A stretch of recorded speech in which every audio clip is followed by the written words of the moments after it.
Hello friends, this is Deepak Gupta from Sourcing Hardware.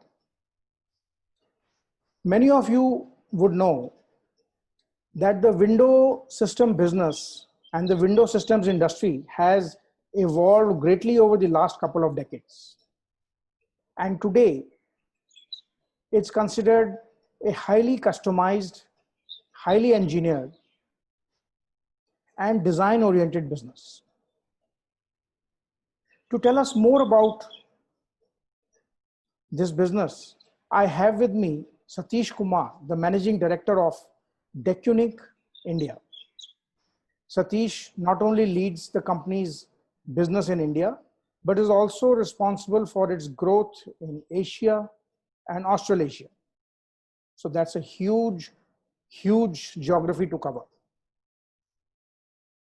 And Deceuninck is considered one of the top 3 UPVC profile manufacturers in the world.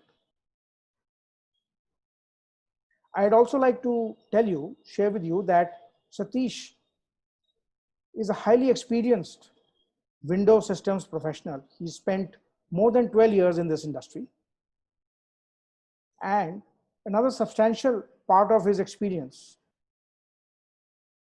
has gone to the machining industry, the CNC machining sector. So in Satish, we have a all-rounded personality who understands every aspect, every nuance of this business, from its selling and marketing and designing, right back to its manufacturing. So it's my pleasure to welcome Satish Kumar. Hello, Satish. Welcome to Conversations with Deepak. Thank you, Deepak. How are you doing? Very good. Thank you very much. It's a wonderful format, and thank you for the nice introduction. So when you say a huge area, it's almost more than half of the population of the world. Yes, I'm sure it is. And from my past conversations with you, I also got to know a very interesting facet of your work, that because you cover such a huge geography and because of this lockdown and your inability to meet your team members and customers, you've been having to manage them digitally, Right. mail, through phone, and managing them across time zones, across continents. I can imagine what a huge task that is. That's true. That's true. Because my day starts pretty early. I've been an early riser from my school days. So now when I get up at around 5:30, Australia is already mid-noon. Wow. And by the time I close my day, it is still about evening in Turkey. So it's like never ending sometimes. Some days, especially the beginning of the month when there is a closing for the previous month, some days are tough, but mostly I enjoy it because when I get up in the morning, I get some time to talk to Brad in Australia. Then I hook on to Abraham in Singapore, then Bo in Thailand. Then by the time it's breakfast time, so I get some time to spend time with family, and then okay, the Indian time starts over. But during the lockdown, things have been a little slow. So initially, I think the first few days, people were a little relaxed. But by 1st of April, I think people realized that they have to do the work. They can't just sit at home. So a lot of meetings started to happen digitally.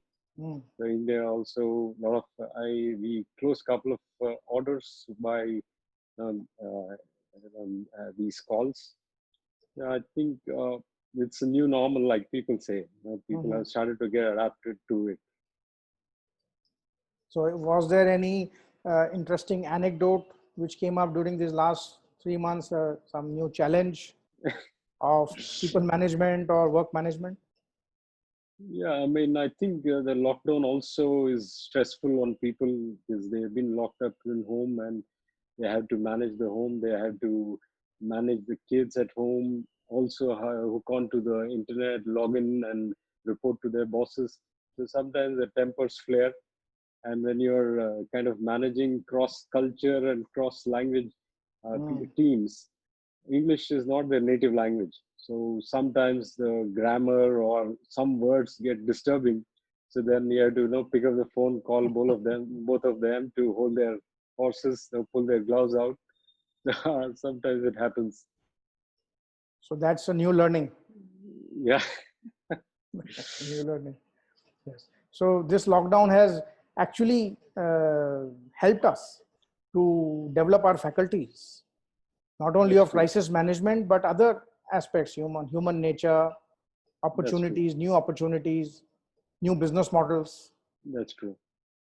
I think it also gives us a kind of time to think what to do next, how to plan, what could be the possibilities, because you're not driving. So that's a big saving. I Mhm. know a lot of people spend nearly 2 hours in a day, morning 1 hour and evening 1 hour. So this time is lost in the driving. So here we save a lot of time when you're working from home.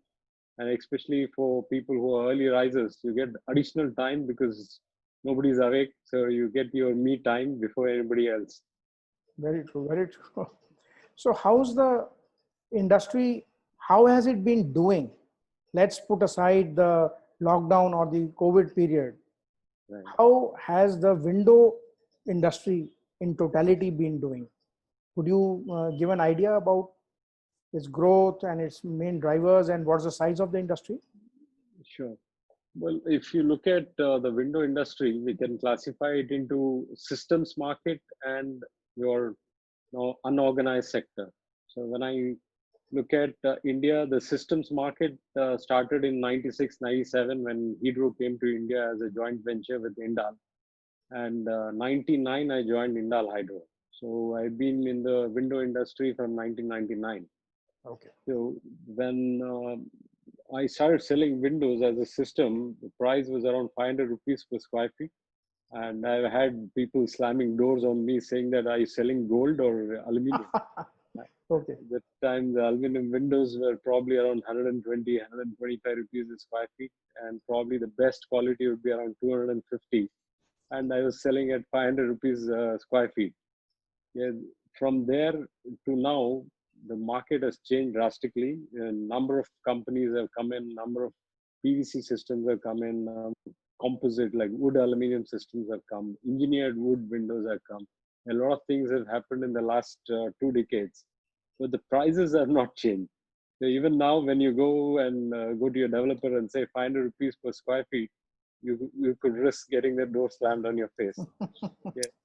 But yeah, a lot of things have developed. It's not just about the price. If you look at the market, we can say, okay, there's a big unorganized sector having such a huge population and let's say below poverty line population. So there's a huge unorganized sector which is dominated by steel, by low cost aluminium, by wooden windows. Yeah, that's a sector which will continue to grow. Yeah, that's a sector which probably cannot be organized in the next couple of decades because of the sheer most population. But above that, there's a huge market which is in the price band of let's say around 300 rupees per square feet to about 500 rupees per square feet. That's a market which is in the B class cities, C class cities, and also part of the A class cities. Okay. And this market is growing because the middle class, or let's say the aspiration of people are growing, so they want to adapt to something which is better from what they were using earlier. So if their parents had wooden windows, they want to use PVC or aluminum windows. If their parents were using an old aluminum system, they want to use a new aluminum system, or they want to upgrade to a laminated wood finish kind of profile.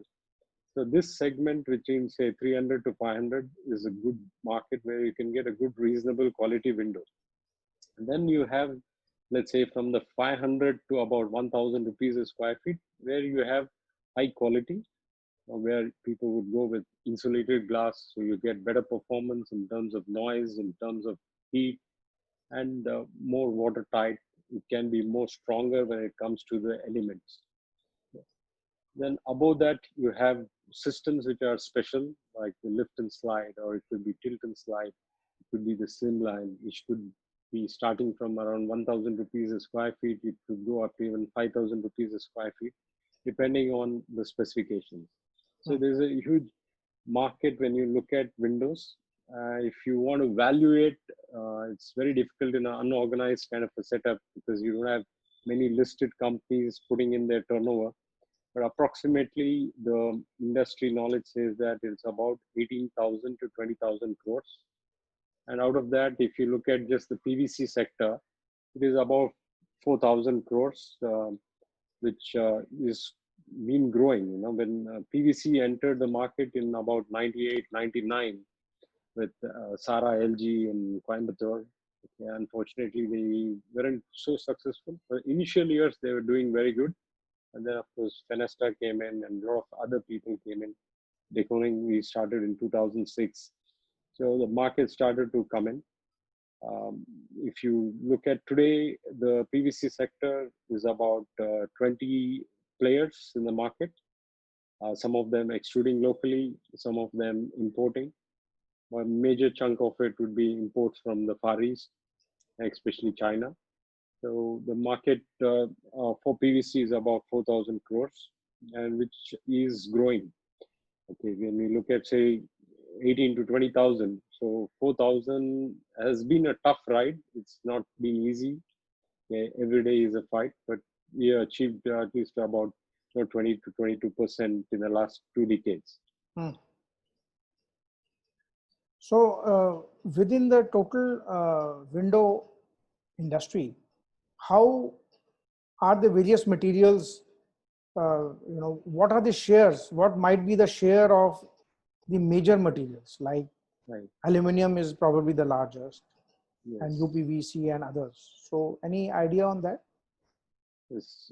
So when we look at, say, the materials, aluminum has been longer, but they also went through a big challenge, because when aluminum started in India, steel and wood were the most dominant players. So aluminum, I remember when people started, they had to really explain that, okay, it is a softer metal than steel. Okay, today PVC has to justify itself against aluminum, but in those days we had to justify that aluminum is probably as strong as steel when it comes to the strength to weight ratio. But there was a challenge at that time, and today aluminum is more dominant, probably because there are more producers of aluminum windows, more aluminum extrusion companies in the market, and been there for a longer time. I think today about 55 to 60% would still be aluminum. Okay. Steel has been going down. Steel, there have been some companies who tried, like NCL Secular, tried to make the cold form sections. They have been successful in some sectors, especially in the government sector. They were pretty much strong. They were strong in the, say, inland areas. The coastal areas was a big challenge for steel because of the corrosion. So NCL was probably tried a couple of times in coastal areas like Chennai, but they found their strengths in Hyderabad and many of the internal parts of India. Today, if you look at steel, it is trying to make a comeback. I saw Tata, they made an announcement about a door system and window system called Tata Pravesh. So we need to wait and see how this industry evolves.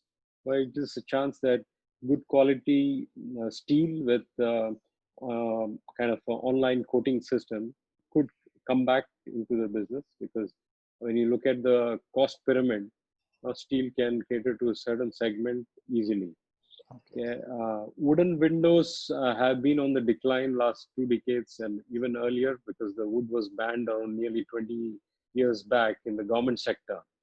So there is, of course, a scarcity for getting good quality teak. So people have always been looking at, when somebody is building a bungalow, the first choice for architects is teak frames, which due to the scarcity and also a lot of awareness for deforestation, people have taken it completely out in the urban sector. Where if you still go to rural sector, you would find teak or high quality engineered wood. There's one company which is importing wooden sections and making into multi-point locking and high performance wooden windows. So that segment may continue to grow. So there are few companies who introduce the alu wood, a combination of wood and aluminium on the outside and wood on the inside. So that segment is very small, mainly because of the cost. And also the inherent feeling that this wood may not be suitable for India. What happens if there is water leakage? It could rot. So that concept is there. But if you look at the surface treatment systems, so and there's a lot of tendency for people to use wood, or sorry, aluminium or PVC with wooden feel and wooden look. So people go in for kind of a coating on aluminium, which is wood finish, or a laminate in PVC, which is again wood finish. That market is growing. For Deceuninck personally, the lamination is grown tremendously in the last couple of years. That we had to think of setting up a lamination line locally. So we set up a local lamination line to cater to this segment. So we do close to about 17 to 80% color profile sales. So if you, coming back to your question about different materials, let's say aluminium is the most dominant player, followed by PVC, then would be steel, and then finally wood. But in the unorganized sector, wood would still be there, but we can't really put a figure to the unorganized sector where wood is being used. Right. But that also is going down. Okay. But if we were to look at the market segments, how is that split up between projects and retail? Yeah, this is an interesting question. Okay, I mean, we have to look at it pre-COVID, post-COVID, or okay, COVID is still there. Pre-COVID, I would say that in the last 3 years, actually the projects have slowed down. I mean, if you look at the real estate segment, all real estate pundits would say that the real estate market last 3 years have been really down. New project launches have been less when compared to, let's say, 2016-17 levels. But the retail, again, I would say there are two markets. Okay, one is like individual building developer. Okay, there are a few developers in say Delhi NCR who are building cotis, they are building bungalows, and there are some developers who are building a small plot, just 3 floors. So each floor is occupied by one family. So those kind of projects are there. And then you have the individual homeowners who are constructing their own homes, farmhouses or beachfront houses, and maybe in the B or C class cities where they can afford to buy land and build their own homes. Okay, that's a complete different segment. And then you have a replacement market. So the replacement market, I think in the future is going to be much bigger than these new builds. Okay.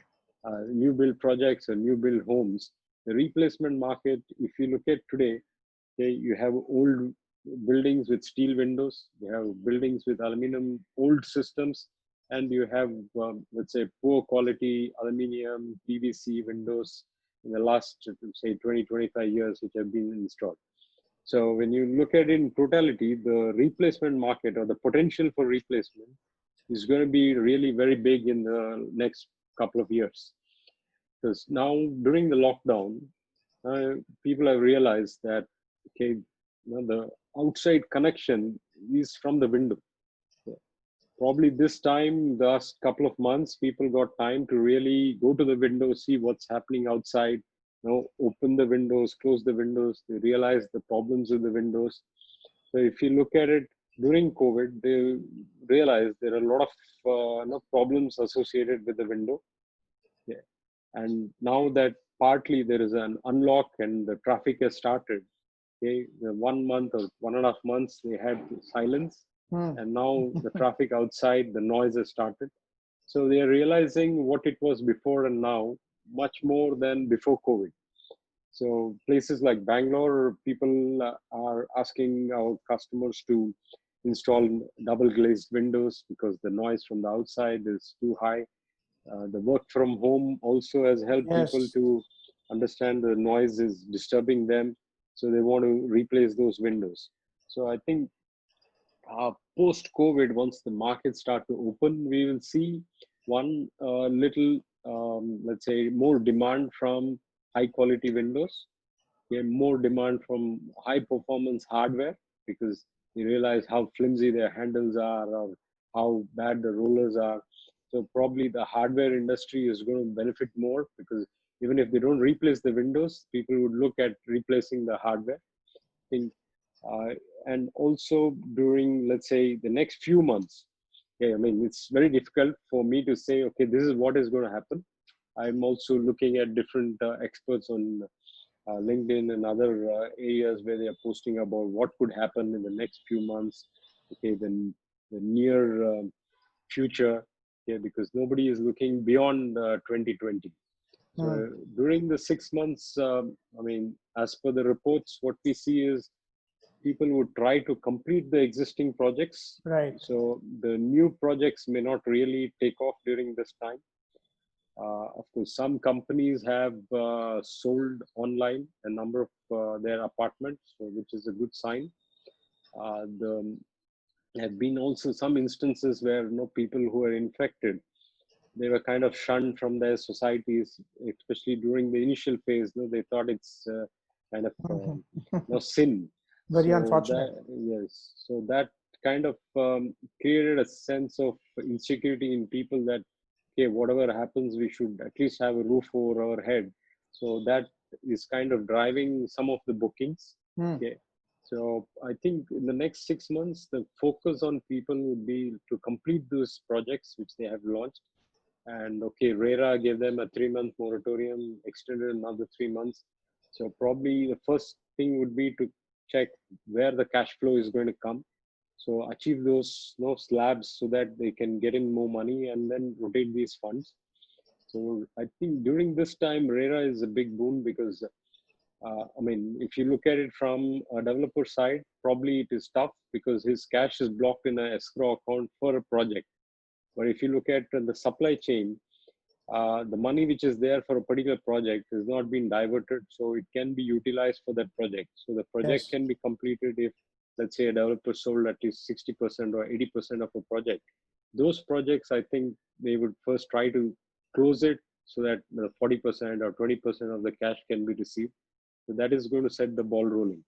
So coming back to your question, the near future, I think project sales is going to be low. It's going to be more of completion of the projects.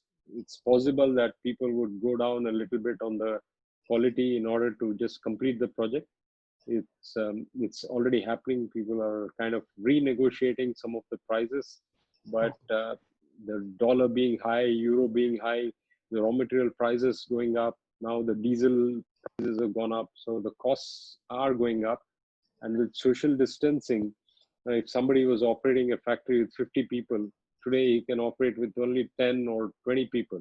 So he cannot produce the same volume what he was doing. So these additional costs are going to hit the market. So I think it's going to be tough for people to reduce the prices. But I mean, if you look at the market demand is also less. So it's possible people will try to take those projects and try to do whatever is possible.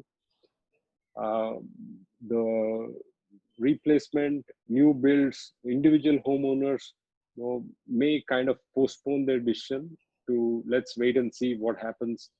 Because the biggest risk today is if somebody in your family gets infected, so you have to put them under home quarantine if it's a mild infection, or put them into a COVID hospital. So nobody knows what are the charges. Each of the governments are saying that you have to fix a cap on the charge per day. But I know people, friends and colleagues whose relatives have been admitted. So I mean, there's no control, and the patients are alone in the hospital. They are not allowed to be visited.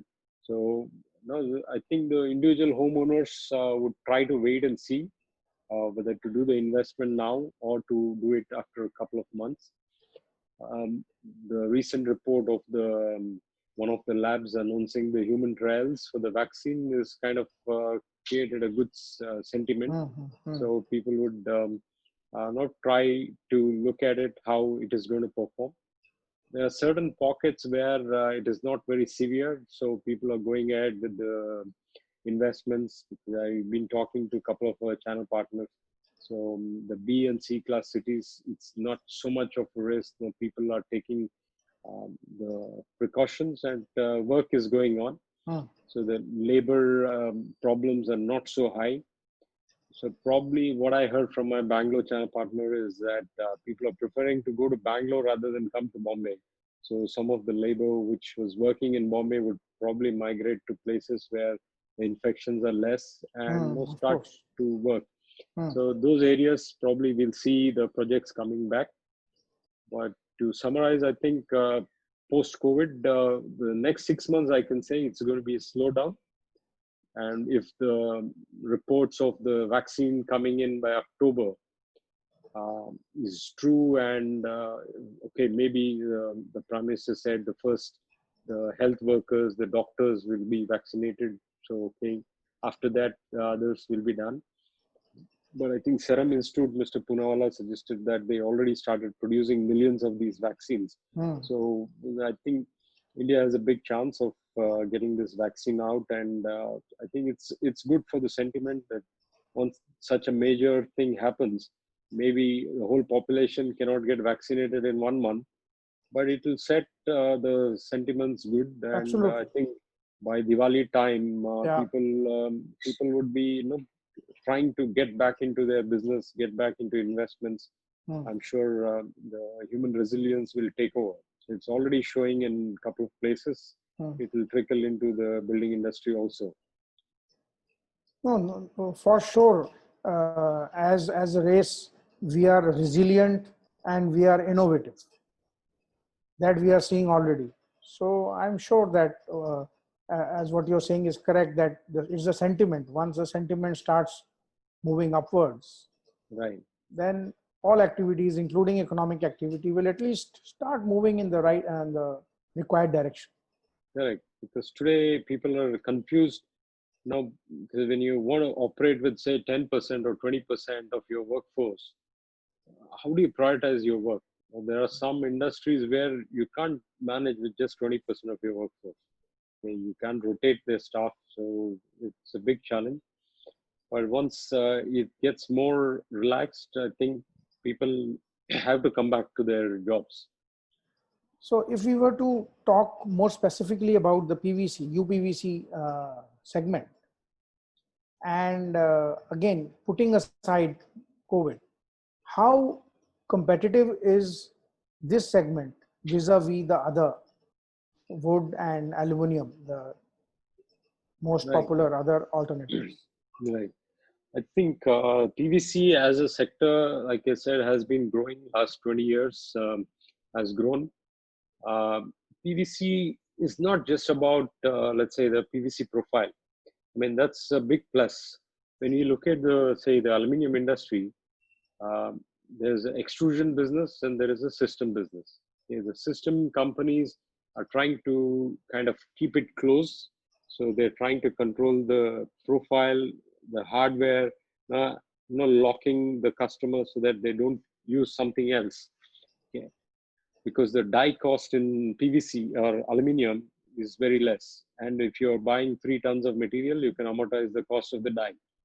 Whereas in PVC, the die cost is very high. So nobody can just go ahead and say, okay, I'm going to develop this die with some other extruder. It doesn't work that way in PVC. So extrusion design, there's a lot of focus on getting the design out right the first time. You cannot make changes because it's too expensive. Okay. So you have to make a design considering the market, considering what should be the wall thickness, what should be the compound, what should be the formulation, whether it is suitable for the tropical market or not. And then you develop this system. So you have to be competitive. You have to take care of the environment. That means you have to be having a mix which is tropical. You can't just make some formulation and then try out and then change. So, when you consider all this, anybody getting into the PVC extrusion business has to think more than 10 times what he is doing in different sectors. The formulation, profile design, extrusion technology, what will be the runners, which profile to extrude when. He has to think a lot of things. So he cannot afford to do something which is not competitive. So he has to look at on ground what is going to sell and introduce that system. So in case of, let's say, PVC, the advantage is the extrusion companies or the system companies, they work with the steel suppliers to check if the designs, what they're doing, can be formed by the steel companies, and how I can achieve a greater moment of inertia to suit a particular wind speed. So I have to talk to the steel suppliers whether they can extrude or roll form a particular shape and size. I have to talk to the hardware manufacturer if the hardware which they are making is compatible with my system, whether they can change the roller to suit my system, whether they can change the espannulate, the locking system to match my profile. So I have to develop an ecosystem. I can't just launch an extrusion and throw it in the market and say, hey, there's a new system in the market. I have to develop an ecosystem which is comprising of the steel supplier, the glass supplier, the hardware manufacturer, and then launch it as a system in the market. So it's not just the PVC industry which is benefited. The steel industry gets benefited, the hardware industry gets benefited.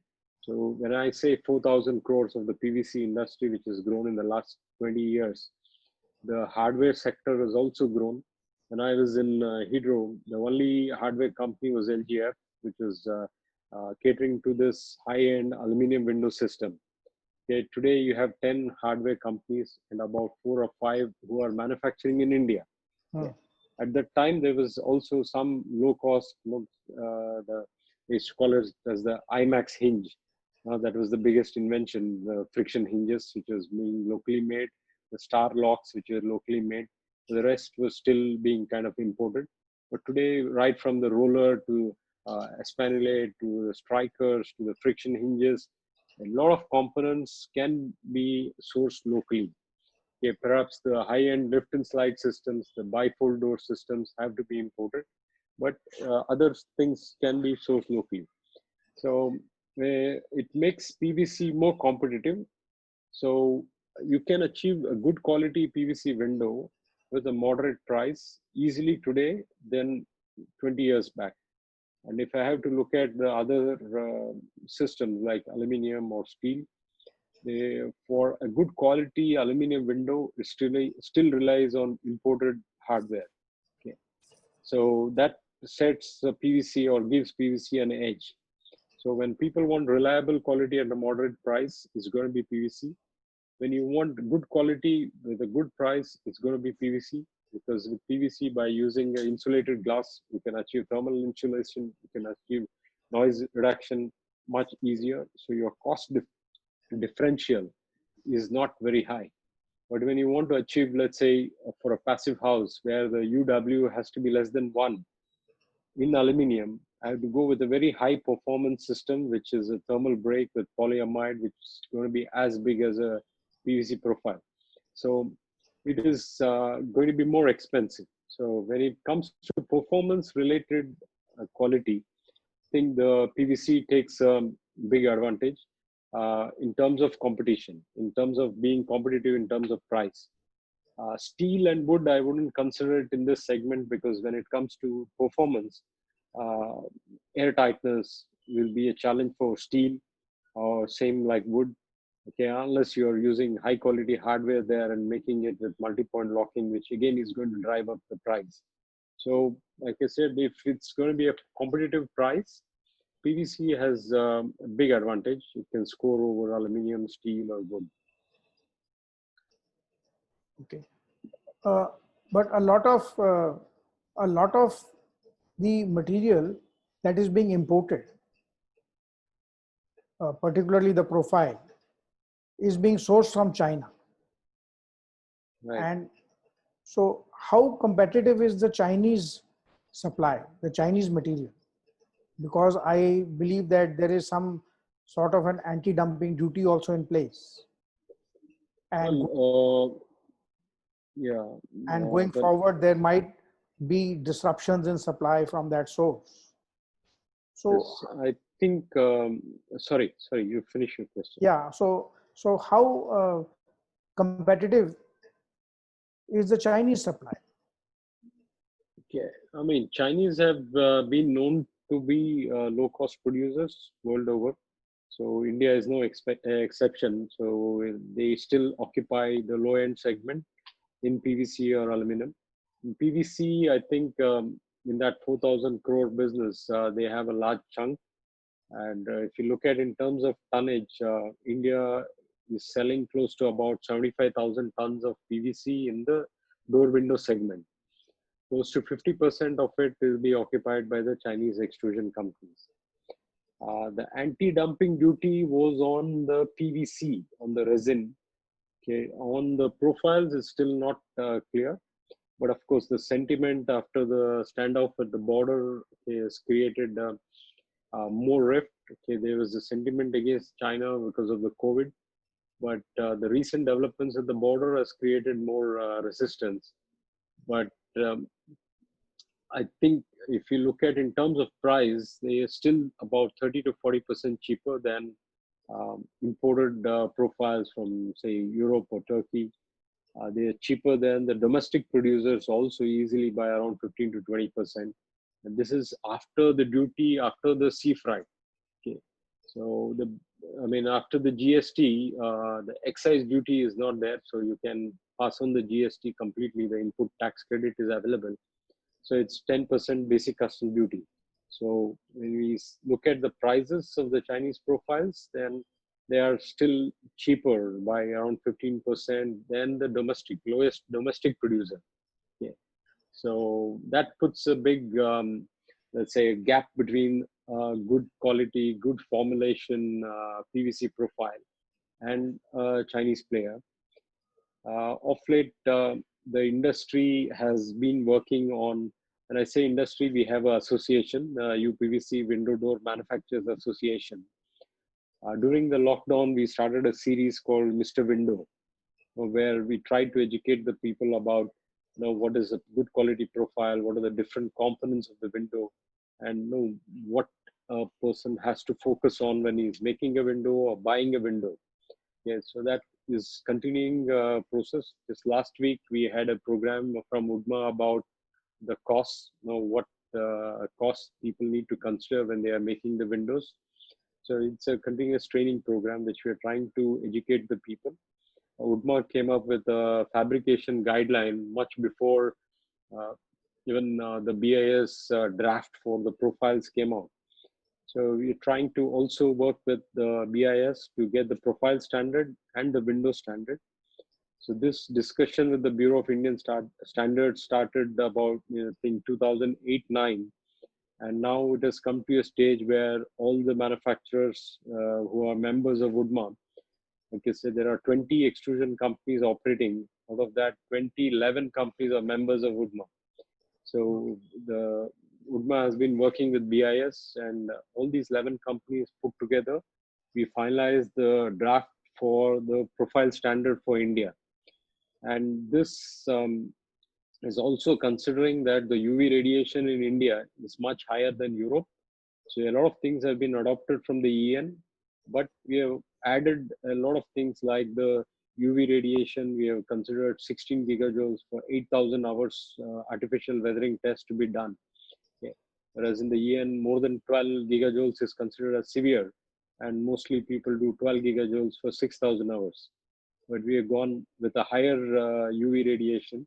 So this would probably be a deterrent when it comes into effect, because right now it's in the draft stage, and once BIS approves it and it will go for open circulation and then becomes a standard.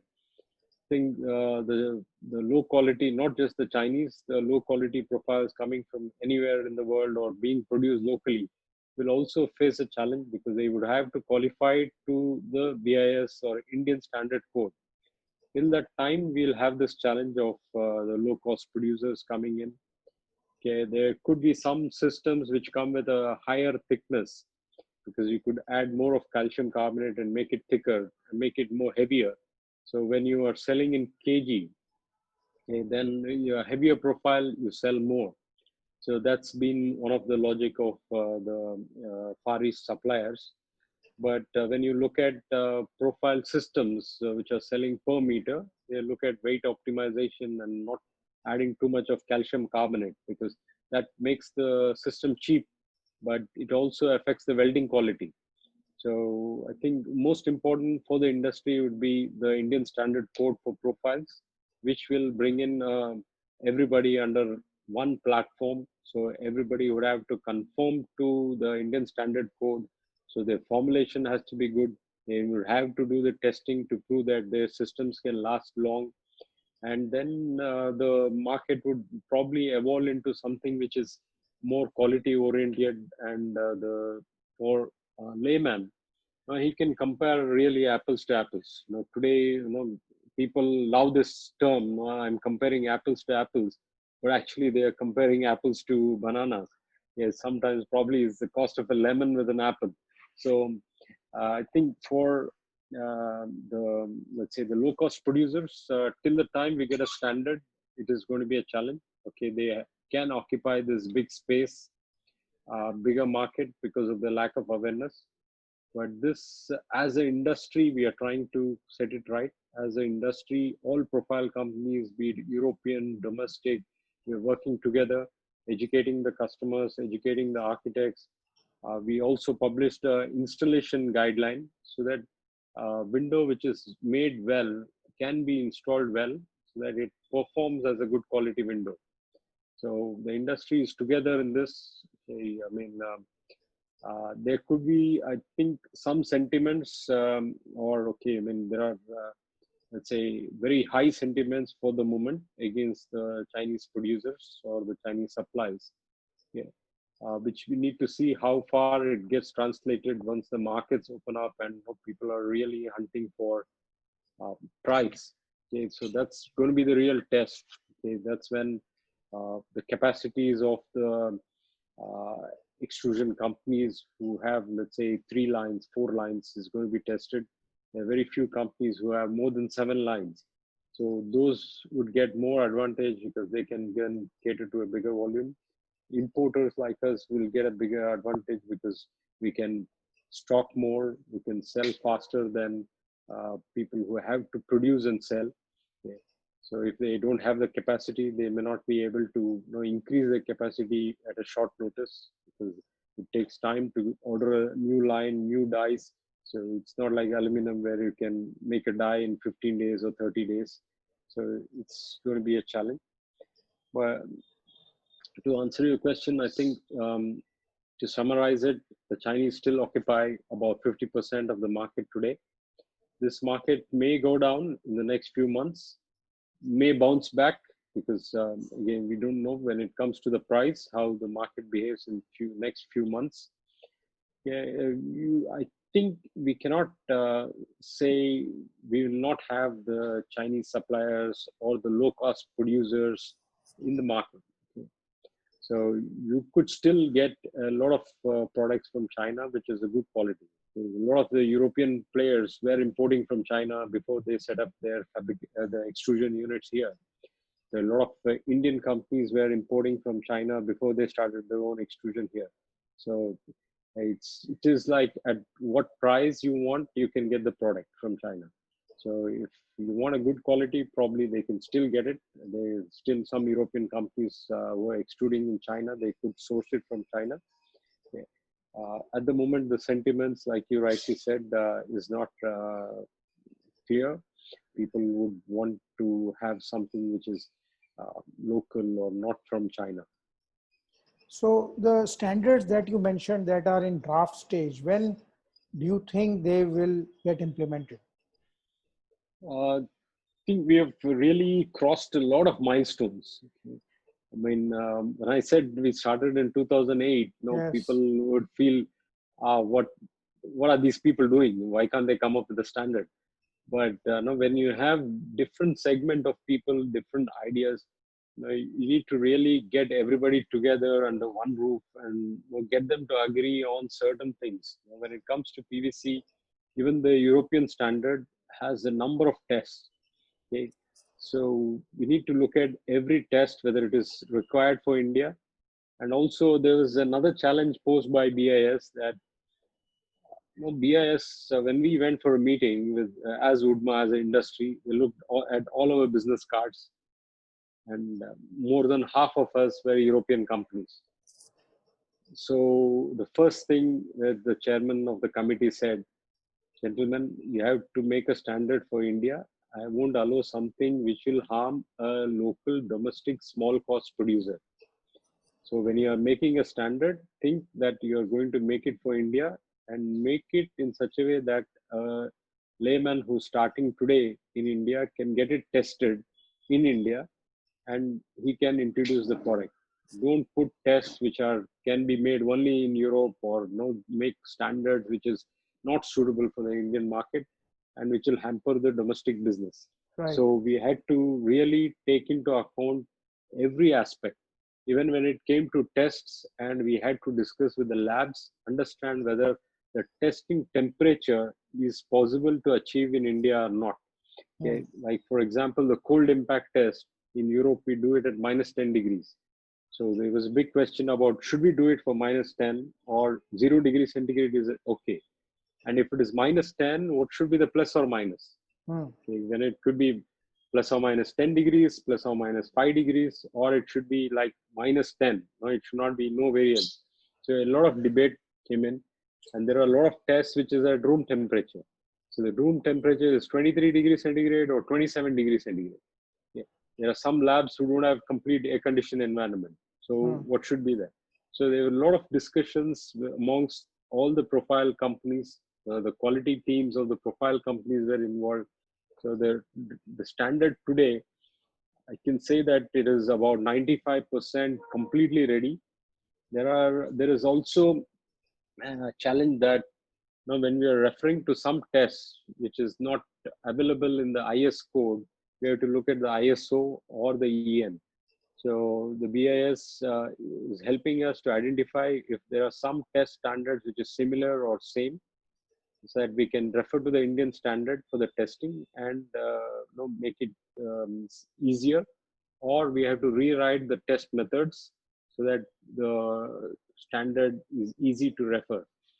If you refer a EN standard, then the domestic producer has to procure this EN, and it is not allowed in the Indian standard code. So Indian standard should refer to other Indian standards or maximum to the ISO. So everything put together, if you see, okay, yes, it has taken a lot of time, but we have come to a stage where all profile companies who are members have the same understanding. They have come to same consensus that this is the right standard for India, and this is taking into account the UV radiation for India. So it's not kind of tweak the standard, the European standard or the ESTM or the American standard for India. It has really put in parameters which is much higher in some cases, and very, very prevalent for the Indian market. Okay, there's no, let's say, kind of favorism. There's no special for imported, nothing. It's really been made suitable for the Indian market. So I'm sure, I think if we are looking at the final draft coming out for open circulation before the end of this year. Also, the BIS under the chairmanship has made 2 more committees, the working groups. Those working groups are also working on the door window standard. So simultaneously, we're working on the door window standard for India, the aluminium, PVC, both, and the testing for the windows. All 3 is working simultaneously. So I think the profile standards for PVC will come in before the end of this year. The window standards also could come in, because we are having tomorrow, in fact, we have a meeting on the window standards. Okay. So I think in the lockdown time, we have really utilized well and try to get a lot of things sorted out, and we should be out with the profile standard very soon. The window standards that you mentioned, are they already in draft stage, or it's in it's in the early stage? Okay, when it comes to the PVC window standard, we had again drafted it in 2008-9, made a lot of revisions in it, resubmitted. So last couple of years, we have been working with BIS and submitted the window standards also. First, it was part of the profile standard. It was together. So then BIS felt that the window needs to be separated from the profile, because there are companies who are making only profile. There are companies who are making only windows. So it makes sense to have 2 standards. So they split it into 8011 and 8012, 2 different standards. So from UDMA side, the window standard is also been submitted. When the aluminum industry said, okay, we need to also revise the standard, and they also became very active in the last 6 months. So we are having a relook at the window code. The aluminum industry, with a lot of consultants being involved and a lot of bespoke aluminum system producers also in India, adding more clauses or more items to it. So it will be more robust, I think, which will be suitable for aluminum and PVC together. And there will be one standard for testing. So the test methods for the doors and windows, there will be one standard. There will be a standard for PVC profiles for doors and windows. There will be a standard for profiles of aluminum for doors and windows. So there are going to be 3 standards. Yeah. And Is the hardware and the glass industry, are they also on board in this? I think the glass industry is much ahead of the profile industry. Okay. The Glazing Society took a big step. They got the IS code for the glass, the float glass, and they formed this FOSG as an association, the Federation of Safety Glass, and they came out with manuals. They came out with guidelines for the industry. They got involved with the BIS to get into NBC. So NBC 2016 has a chapter on glass. So the glass industry, I think, is much ahead. There's a small reference in the NBC 2016 about the window performance, about the glazing performance. Now the CD13, the Civil Engineering Department 13, is also working on the doors, windows, and facades, the systems, and what should be the specification that should also come into place. I think in the last few years, the Bureau of Indian Standards and the industry has taken giant steps together. The industry has been working with consultants, working with the test agencies, bringing out what is prevalent or what should be for India. I think, I mean, a lot of consultants prefer to refer the ASTM, yeah, or AMA. Okay, they also are looking at what could be possible for Indian market, because a cyclone on the eastern coast of India is very severe. So the EN standard may fail. So let's look at ASTM. So if it is ASTM, what should be the criteria for water tightness? So there is a big debate, and I think most important today is the industry is joining together, debating a lot of things and coming out with solutions rather than just putting down that, no, this is wrong. Now I think it is more creative, more, let's say, cohesive, and coming out with solutions. That has been very interesting. So I have been part of the aluminum working group, because it is as a window working group. I've been part of the test methods. So that also number of meetings we had. Now last meeting was on the Zoom. And we also had a meeting with Bureau of Energy Efficiency, because BE is coming with Terry. They are coming with a window label program, which was their pet project years back. Now the GIZ is supporting them in the energy efficiency. And BE wants to have first is a product directory. So the glass and the PVC window systems, aluminum window systems are enlisting the product in the BE. So first step would be a product directory. The second step would be to determine the energy efficiency of the window by considering the UF of the profile and the UG of the glass combined, simulated in the software. The challenge for India is the window typologies are, like you said in the beginning, customized. So everybody wants their own custom-made window. Okay, we cannot have just a tilt and turn window all across all buildings, or we cannot have just sliding windows or sliding doors across all buildings. So there's a huge combination of windows. Yeah. So we cannot put everything on a directory. So the first step, what BE is taking is putting a product directory for the profiles and the glass, and then using a software to simulate the energy efficiency and also the air tightness. So the air tightness will be a physical test. So we are working with the test agencies where they can do a in situ on-site testing for the air leakage. So the energy performance of the window can be done. So I think in the last few years, And India, water also. Yes. See, I think in the last few years, the industry has really taken a lot of steps in the right direction. Yeah, it's just we are in the top of the iceberg. No, it's just a little more effort. It's like at the tipping point where all these things would fall in place. We could come out soon with a window label which could give the right performance parameters of the window. I think the COVID lockdown has helped a lot of people to look at a lot of these aspects, but the testing is still in a very very nascent state. Okay, though the curtain wall industry, a lot of projects are specified to be tested.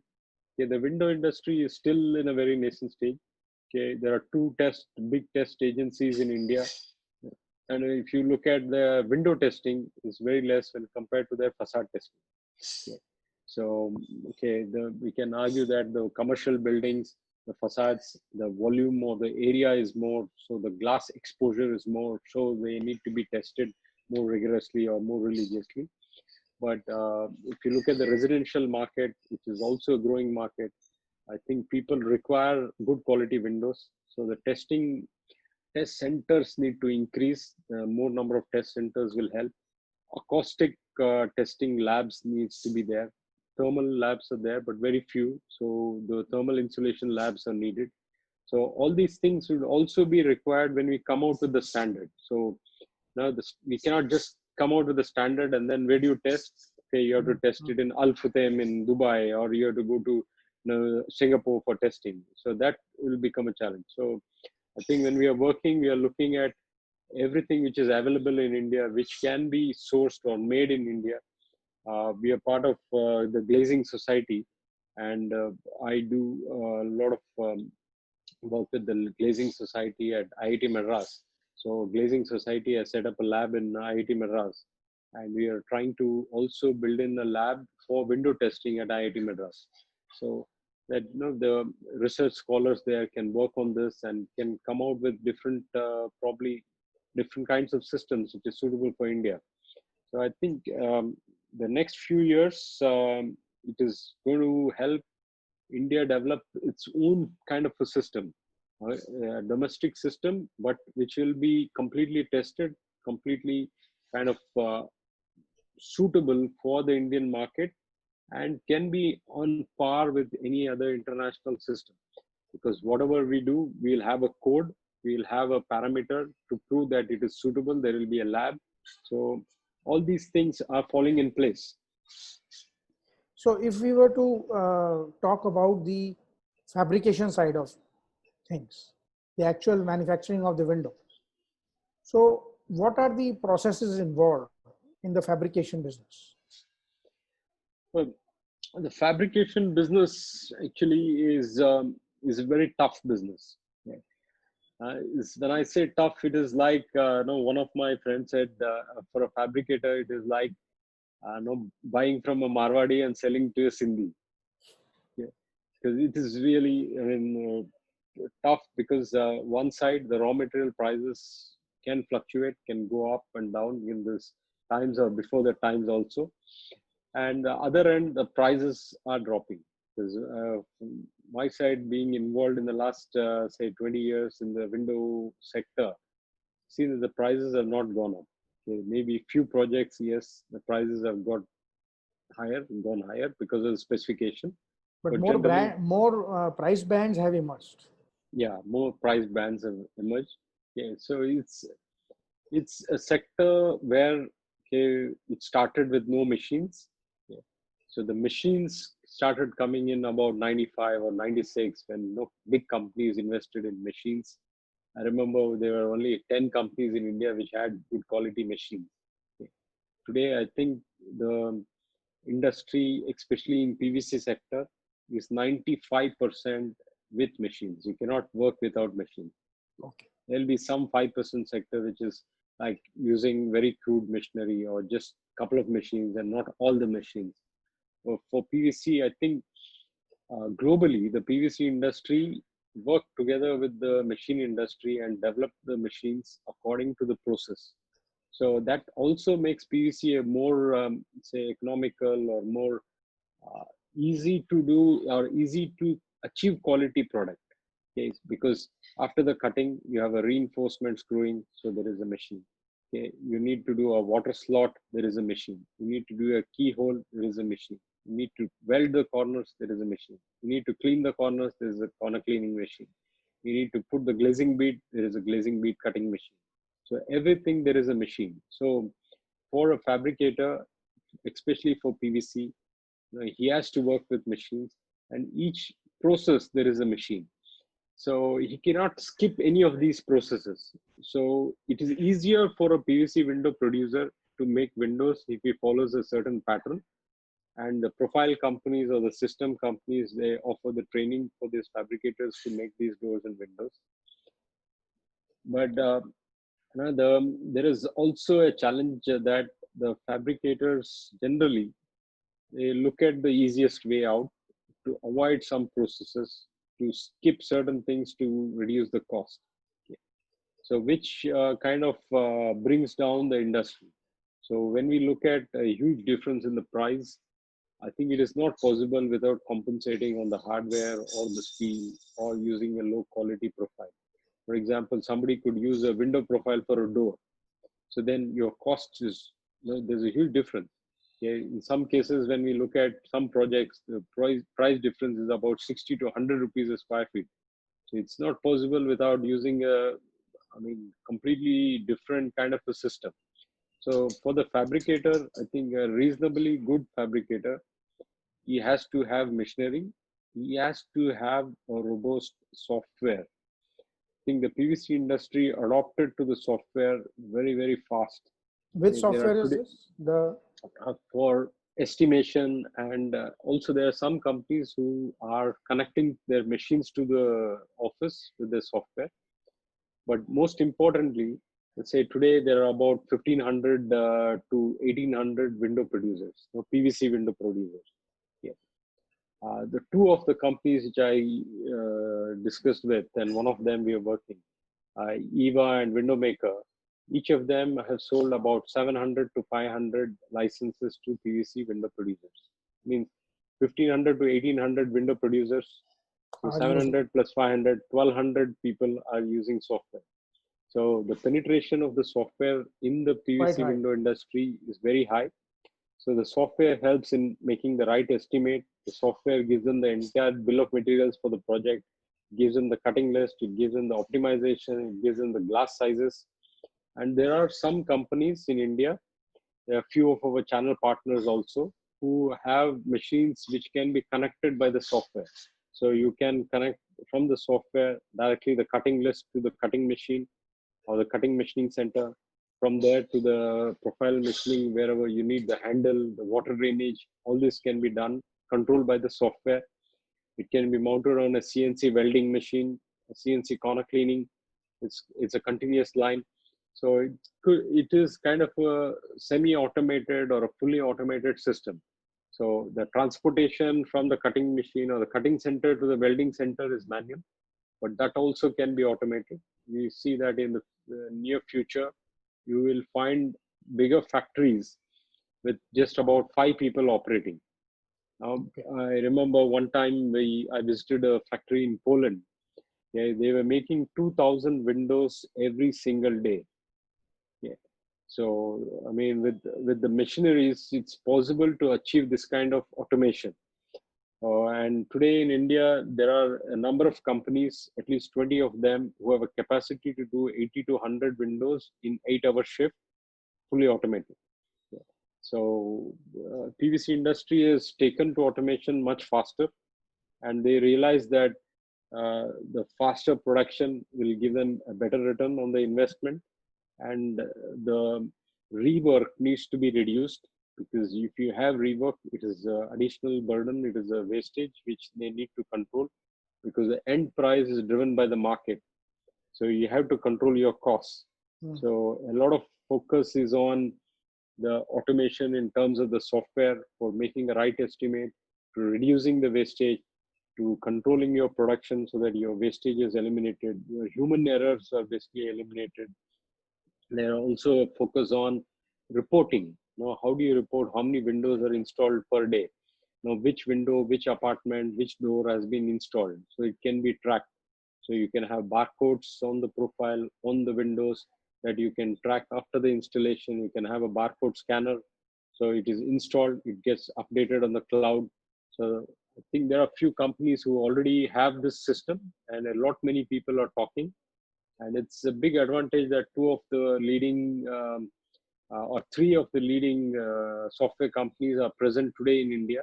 So I think the fabricators will utilize this, will adopt to this technology very fast. Yeah. I mean, the automation levels today is possible very easy, much easier than say 10 years back. So in the last 5 years, it is adopted much faster. Yeah. So Yeah. So the technology or the equipment that is required in the fabrication setup, is it all indigenous or does it need to be imported? Well, in the PVC sector, I would say 99% is still imported.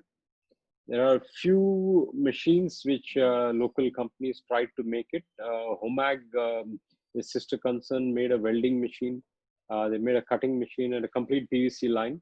But I think it is still about 99% is still imported.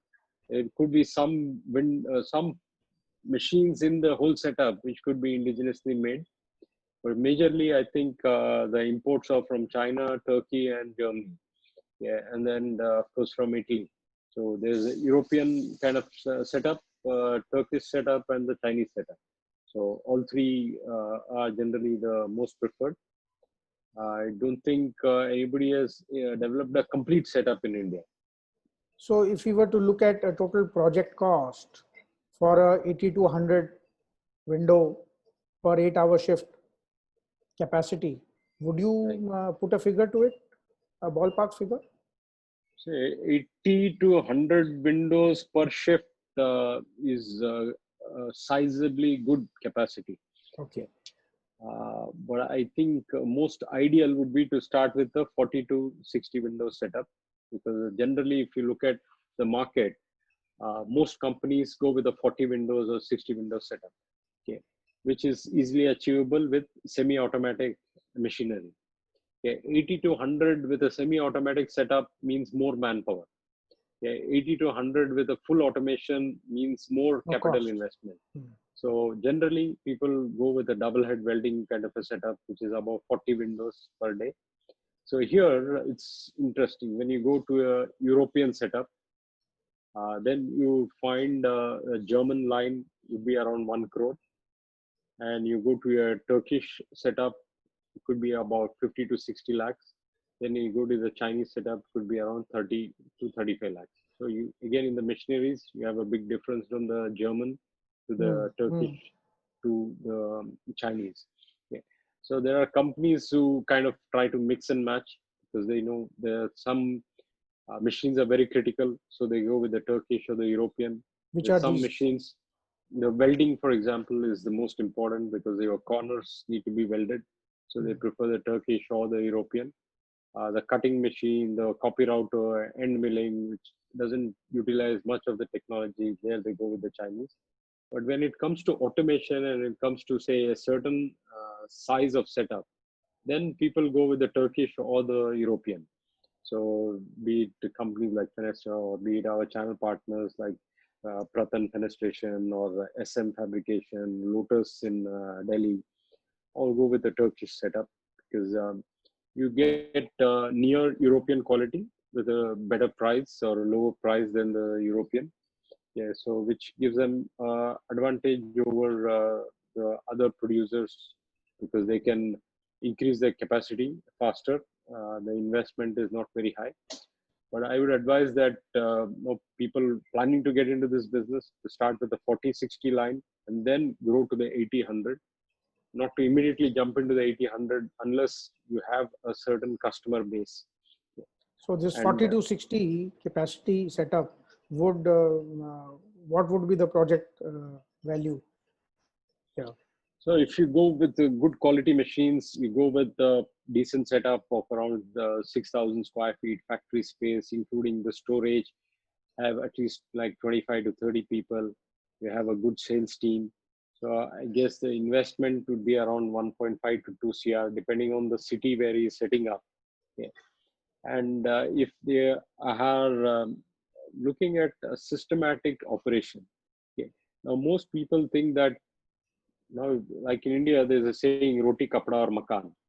So there is going to be buildings, and buildings need windows. So if you just go by the statistics of the number of windows, uh, okay, this is a fantastic business because buildings are going to be there, windows are going to be there. Anybody setting up a window factory should be able to sell. Okay, simple logic. Okay. Like you find chemist stores every meter. Now every road you'll find at least 3 chemist stores because you know people are going to fall ill, people are going to buy medicine. Okay.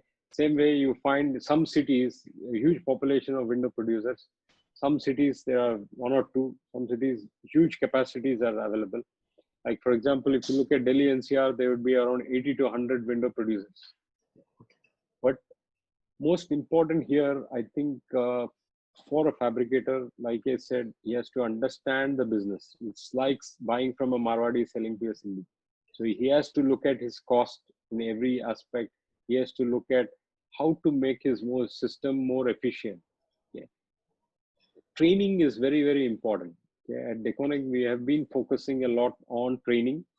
We train the fabricators for the production of the windows of the right quality.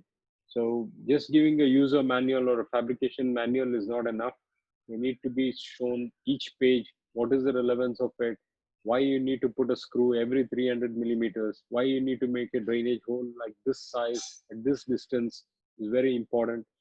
We also brought in our own testing rig to test each of the fabricators and grade them. And I think this for a fabricator is very important. When he is making a window, he should get his window tested. Yeah. That will really show him how good or bad his production is. I think it is really important for people to understand it. So the training, first step, second step is to test. Yeah. The training of the salespeople is also very, very important. I think today the weakest link is not just the production. Okay, production, I said, with machines you can achieve reasonably good quality. By training the people on the shop floor, you can achieve better quality. Okay. By training your people on the installation, how right the installation is to be done, you can achieve even better quality. But how to sell windows? Okay. That is the most important thing. Because today the price is falling because people have not got good sales people. I think most important is for us as an industry to educate to the customers that a window is a very important element in a home, and a window needs to be performing. It has to perform against noise, it has to perform against dust, it has to perform against rainwater, it has to perform against heat. Okay. And also it has to work smoothly. So the functionality of the window is also important. Safety of the window is very, very important, very crucial. When you look at today's buildings with big size doors, big size windows, you have to have laminated or a safety glass there. Yeah. So these concepts need to be explained. I think from Udma side, we have done a number of sessions on costing, number of sessions on training the fabricators, training the installers. Now we are working on getting to the USPs of the system and kind of creating a breed of trainers. At Deceuninck, every year we have this train the trainer sessions where we are training the salespeople. We are having group discussions amongst the fabricators, educating them how to make these windows, how to explain to the customer what is the USP of your window, what is your strengths, and how to come across in the market as a better supplier. I think that is where we find that that's the weakest link. So the training is important for the salespeople, educating the customer, telling the customer what are the aspects he has to look when it comes to buying a window is important. So the right communication is important there. Okay, so if for the fabricator who invests on training his staff, training his production people, training his installation people, working efficiently, I think the business is never ending. There's a huge market there. So what would be a break-even level in terms of, say, revenues, or for this setup that we talked about, 4260, 1.5? At Right. what level would the the unit start breaking even? So again, it depends on the city in which he is operating in. There are some cities where people can achieve it with, say, 5 windows per day. There are some cities where you can do 1 window per day and still get a break even. Yeah. But because this is an industry which is not like ready-made supplies, it is customized. So you need to have your focus in achieving a certain weekly target. So if you're making a weekly target of about 100 windows a day, you'll be able to achieve 400 windows. So to achieve that 400 windows, you have to work through a certain steps. Okay, start with maybe 20 windows a week, 30 windows a week, 100 windows a week. So you aim should be to achieve at 100 windows per week, because it is a complete cycle. So you build your supply chain so that you don't have to stock too much, because that is going to hit your no capital investment. It is going to hit your profitability. So build up slowly and then maintain that momentum. Okay, many people go up and then they crash. So most important is to build up gradually and then maintain this momentum. Monitor all your salespeople, monitor your revenues, monitor your cash flows. Think, see the, I mean, there's no, let's say, secret formula here. Okay, it is like any other business. Follow Right. your money. Okay, if you follow your money, you can come out of it much faster. Okay, normally for any business, the gestation period is 3 years. So in 3 years, if you are able to achieve this level, then you are able to cross or exceed your expectations. Okay, but you should not get stagnant. Okay, once you achieve that 100 windows per week, 400 windows a month, you have to look at automation so that you can control your costs, standardize your suppliers, standardize your systems in your operation so that again you can reduce your cost, and then automate. So it's like standardize, automate, then optimize your entire system, and that's when your profitability goes up. Or else you make an investment and you will not be able to get the returns because you're not standardize your system. Your machines are running more time or running longer to finish a product. If you standardize your systems, it will be able to efficiently produce. And once you optimize your system, you again you'll be able to reduce your costs and control it. So it's a continuous process. But I think a gestation period of 3 years is required for achieving a certain level. But focus on collections is important. Focus on let's say completing a job. Project management is important. You take a job, complete it. If you leave it in between or you leave it lagging, you don't recover your retention money and then say, oh, I lost money in this business, or this developer is not paying, that developer is not paying, is not right. Because if there's a contractual obligations need to be fulfilled, and follow through to ensure that your payments are made on time. There are some projects where we see the contractual terms are like 70% against supply and 30% is against installation. So it means now once you supply, you raise your bill and you efficiently follow through, you will be able to recover the money much faster. I think we had one of the sessions on project management during this COVID lockdown, and the feedback from most of the cases was the follow-up from the contractor side many times is lacking. Documentation many times from the contractor side is lacking. So, I mean, not just the PVC industry, but overall as a window industry, there is a, let's say, a lack of skill in terms of this. And then the blame comes on to the developers that they don't pay. I think many times the developer is ready with his cash flow projections. There was one project where we saw the project director had an entire Excel sheet against the supplies. He had also made his cash flow statement when the payments have to be released. So I think today the industry is evolved, and now people are looking at project completion, looking at kind of a partnership in order to complete the project. Okay, so it's become more and more professional. Of course, there are few, rotten apples, or which will be there like any other industry.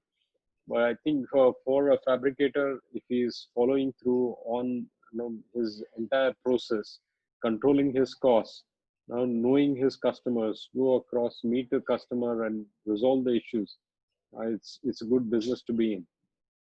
From the customer side, what are the best practices for marketing the product, particularly when projects are slowing down, the project market is not so robust at the moment, and you have to look at more retail and renovation business. What are the best practices there? How to talk to the customer, how to offer the customer a good experience? You want me to give out all the secrets? Well,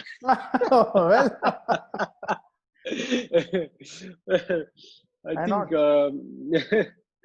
I think for every Windows supplier, most important for him is to have the right partners in his business, like to have the right profile company, to have the right hardware company as a partner, to have the right glass supplier as a partner, and then build his USPs. Okay, it's like many people feel that selling a refrigerator to an Eskimo is not possible, but a refrigerator stores milk, stores meat, stores fruits, fresh vegetables. So which for an Eskimo is important. When you try to sell as a refrigerator, you can make ice cream. Okay, it's not the right thing to say to an Eskimo. Okay, so you have to pick what is your USP. I think for every let's say fabricator, it is important to know what is his USP, know his customers, and make the right pitch. Okay. Now, when it comes to a developer, okay, we have had instances where the developers, some of them, okay, sir आपका quality बहुत high है, हमें वो standard नहीं चाहिए, हमें आप बहुत यूरोपियन बात करते हो, आप नीचे आ जाओ नीचे. So when I tell them, this is the Indian standard code, IS 875, this says this is the wind speed in India. So in Delhi, this is the wind speed. In Visakhapatnam, this is the wind speed. So as per this, do you want the window or not? I said, yeah, bilkul. I want it as per that. So then I explained, this is what is the window which is designed for India. So to know the codes, to know your product well is very important. To know that your product conforms to a certain standard is important. Yeah. Before going into the market and trying to say, I think today the customer is more educated, more evolved. Okay, so you cannot have something like old saying like a rocket sing, as a super salesman. Yeah. Today, I think a salesman has to be more solution oriented. He has to offer a product which satisfies a certain need. So to identify that need is important. Okay. It could be in terms of quality. It could be in terms of safety. It could be in terms of energy efficiency. It could be just something which is aesthetically pleasing. So each customer is different. You need to identify what is the customer looking for. Is he looking for an aesthetically pleasing product? So should I offer him a bouquet of colors so that he can choose which color is suitable for me? Or is the customer is let's say European educated, European architect who returned from the Europe, set up this business here. So he is used to a system which is, he gets a data sheet which shows the performance of the window. So that means I need to know my customer in order to make my right pitch. So it's very important to have your data ready. Have your performance data, have your production capacity data, have your clientele list, give your testimonials, your references. So I don't think it's any longer that you can just go with one brochure and say, hey, this is my product, this is my window. What we understood is a touch and feel of a product is very important. So we set up showrooms, and we insisted on our channel partners also to set up showrooms. So that has kind of triggered a lot of people coming in, touching and seeing the product. Because I can say maybe 20 things good about Deceuninck, good about Deceuninck Windows. But when somebody walks into the showroom, means he took the effort to visit the showroom, means it's 50% already sold. You Right. see, if you have the right products in the showroom, is already 80% sold. Okay. Then the additional effort is the price, is how you communicate to him what is required for his home. I think then 100%, the, let's say, the conversion ratio of the customers who walk into the showroom is more than 90%. Yeah. I think that, I mean, that's I think one of the secrets which I can openly share, because it's not a secret. It's a touch and feel which exists in all industries, and No. it can be adopted for the window industry also. I don't think people should hesitate to think, "Arey, window kaun dekhne aayega?" I don't think it is there. People have set up window showrooms across India, and it is giving out results. It is, people are able to get a lot of walk-ins, not just confirmed people coming to the showrooms, just walk-ins. Yeah. So I think the location of the showroom plays a very important role there.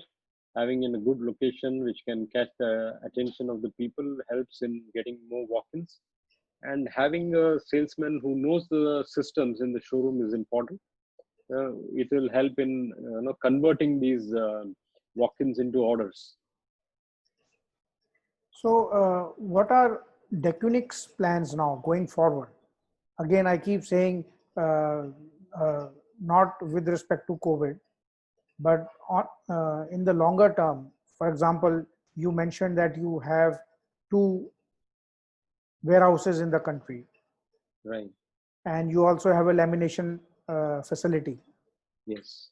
and you are bringing in your profiles from your Turkey plant, Right.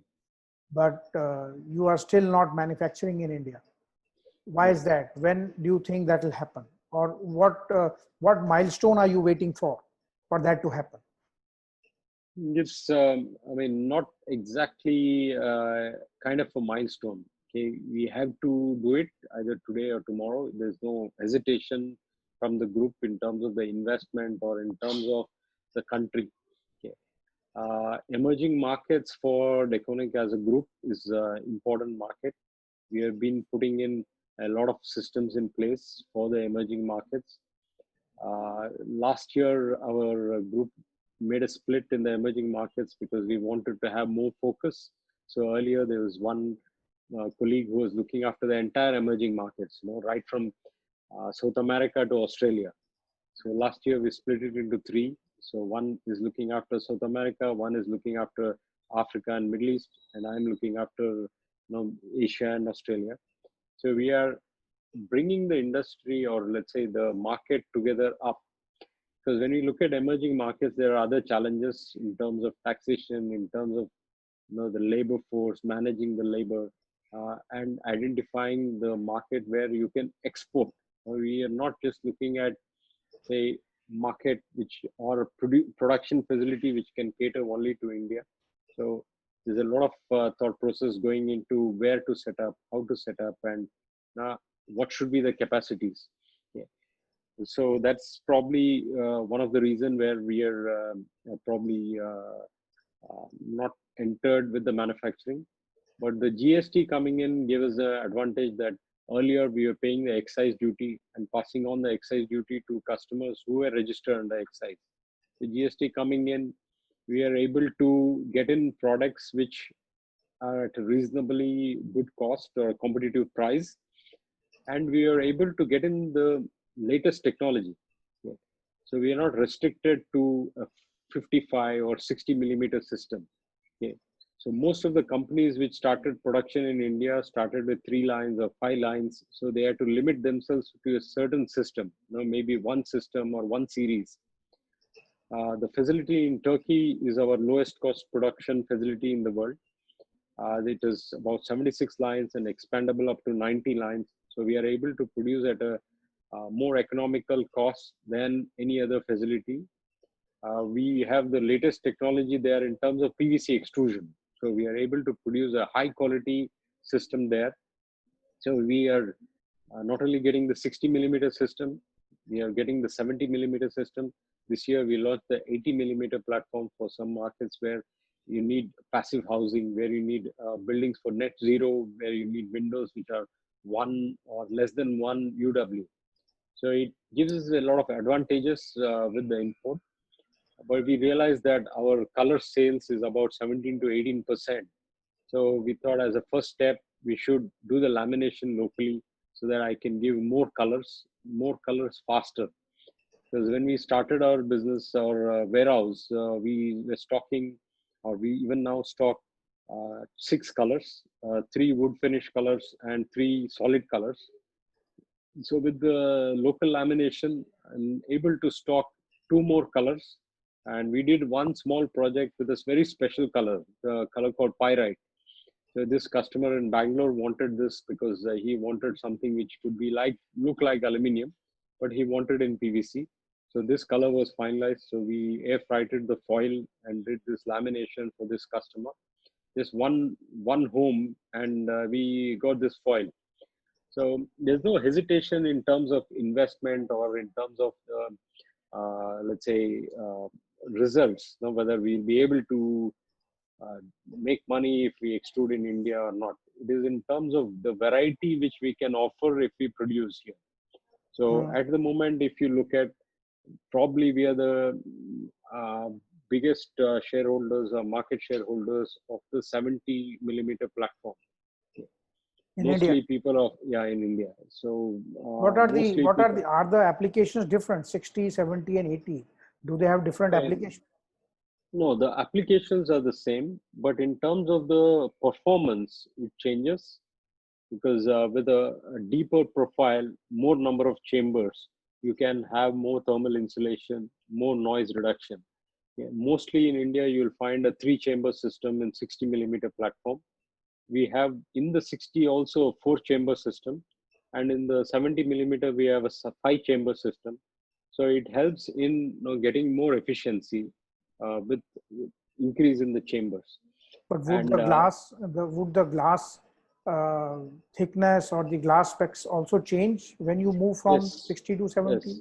Yes. Normally in a 60 millimeter platform, you can do a 36 or 38 millimeter glass. So you can have insulated glass up to 36 millimeter. In a 70 millimeter, you can go up to 50 or 54 millimeter thickness of the glass. So the thickness of glass means you can go with a double or triple glazing. So you can not only achieve noise, you can also achieve thermal insulation with the different glass combinations. Okay. In the sliding systems. But at the lower level, I mean, that's say 36 mm. What about the minimum glass thickness? So in the minimum glass thickness, we start with a 4 millimeter thickness glass. So the advantage in PVC, when it comes to especially the sliders, in case of the sliders in aluminium, most systems you have to insert the glass. That means you are making a U shape with 3 sides. You insert the glass, put the gasket, and then put the 4th side. In case of PVC, you're welding all 4 corners, putting the glass and putting a glazing bead. So changing the glass becomes easier in PVC. You can go from a 4 millimeter to a 6 millimeter, normally with the same bead. You can go from a 4 to a 24 by changing the glazing bead. So in the lowest end, let's say in the sliders, the 60 millimeter sliders, you can go up to 20 millimeter glass. In the 70 millimeter sliders, you can go up to 28 millimeter glass. We have systems like the lift and slide where you can go up to 50 millimeter thickness of glass, and which helps in higher insulation. Even though it is a sliding system, it gives better performance.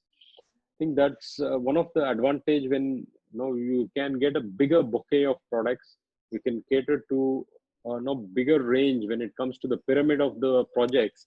You can cater to a high-end project. You can cater to a mid-end project. You can cater to a lower end or a near low end kind of a project with your band of products, your bouquet of products. So that's a big advantage what we have. So we can, we don't restrict, like there are some product lines, some companies who have a product range which is only for projects. there's a product range only for retail. So in our case, it's not, there's no restriction. There are some projects where people use a 60 millimeter for the windows, 70 millimeter for the doors, because the doors need more reinforcement. Deeper profile or a bigger profile can have bigger reinforcement, can perform better when it comes to a certain wind speed. So there's no restriction for the fabricators to use any of the systems.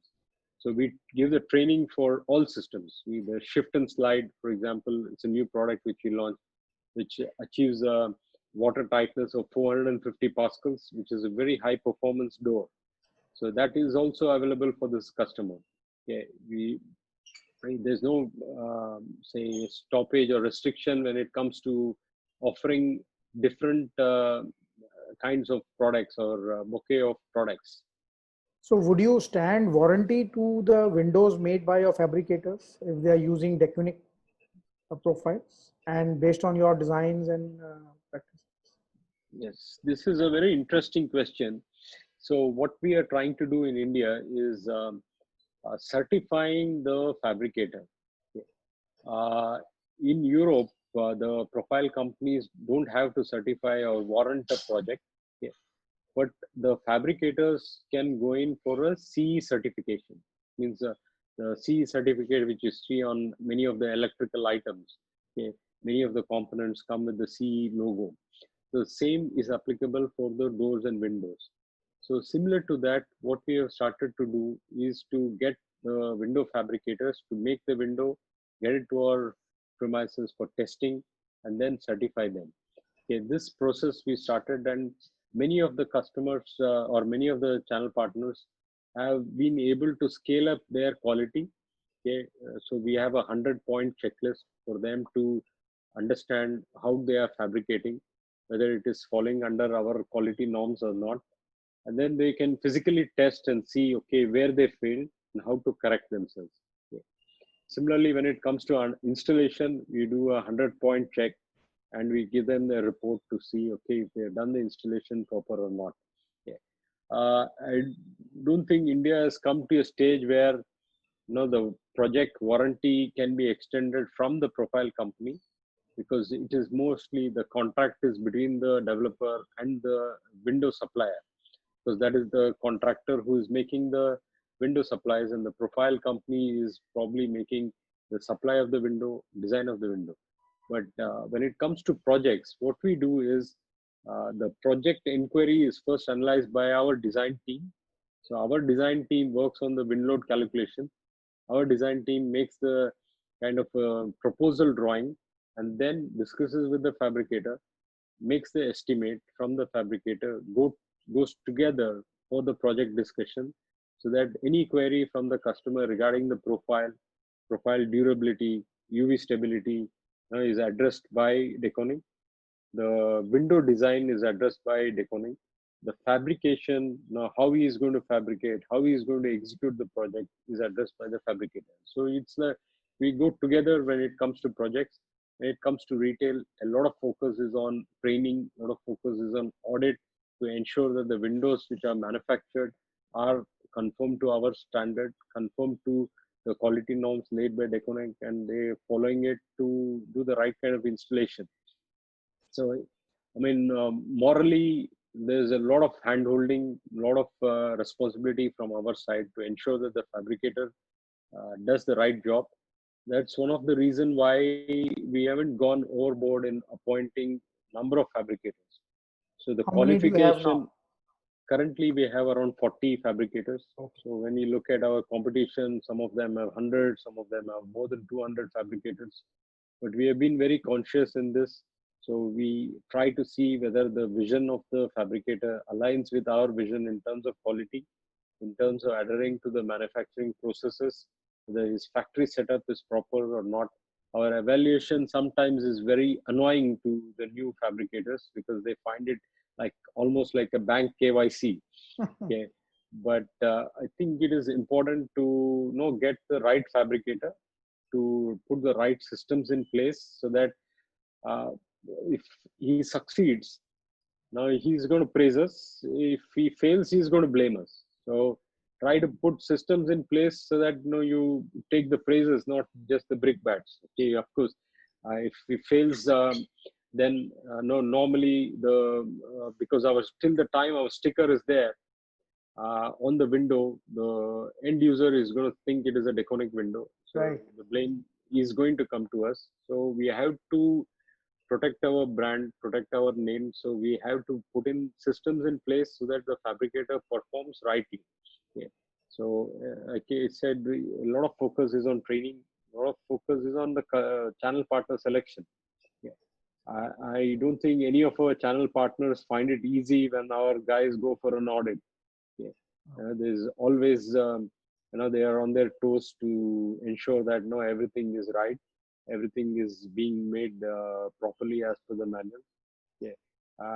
I don't think any of our channel partners complain about wrong supply or improper quality or get into a fights with our technical staff saying that no, this is wrong, this is how we have been doing. Because our training right from the day one has been informing them about how to make a good window. Yeah. So there's no ifs or buts there. Okay, many times it happens that they hire the fabricators or the labor from competition. So we'll have to kind of make them to forget what they've learned and then bring them to a table where they can learn again from zero, understand why they are doing something. Yeah. So many times we see that when the manual says you have to put a screw at every 300 millimeter, they put it like for a 2-meter door, only 3 screws. So they have to pull them up and say, why even put these screws? So we started charging them as a on the discount, that your discount is going to reduce if you don't follow the quality. So that is kind of keeping them on the toes, because they know that when our guys come for an audit, they mean business.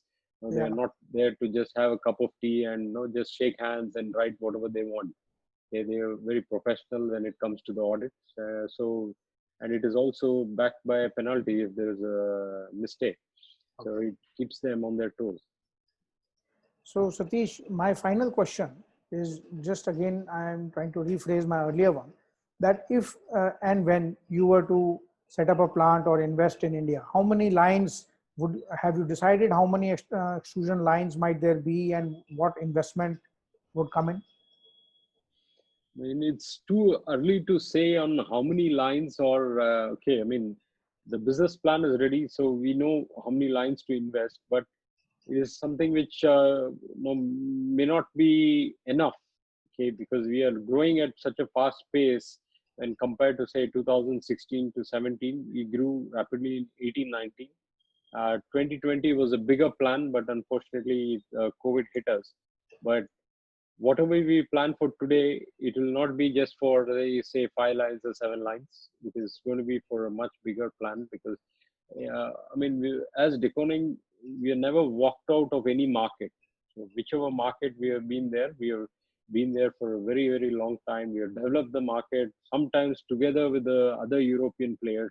We have been part of the local associations, local bodies, actively to grow the industry. So it's not about how many lines. So it is about planning for next couple of decades. Okay, it's not going to be something which we'll do now just for next 5 years, and then we'll see what is going to happen. So the plan is going to be for the next couple of decades and cater to the entire region. Okay. So well, thanks a lot, Satish, for this really deep dive into the window business, the industry, the intricacies of fabrication, the nuances of market, the best practices. This has been a wonderful conversation, and I'm sure that our listeners, all those who are registered now, who have logged in now, and as well as others who will get to see it when this recording is broadcast and shared, I'm sure they'll derive immense value from this conversation. Thank you. Thanks you, again, and have a good day. Thank you.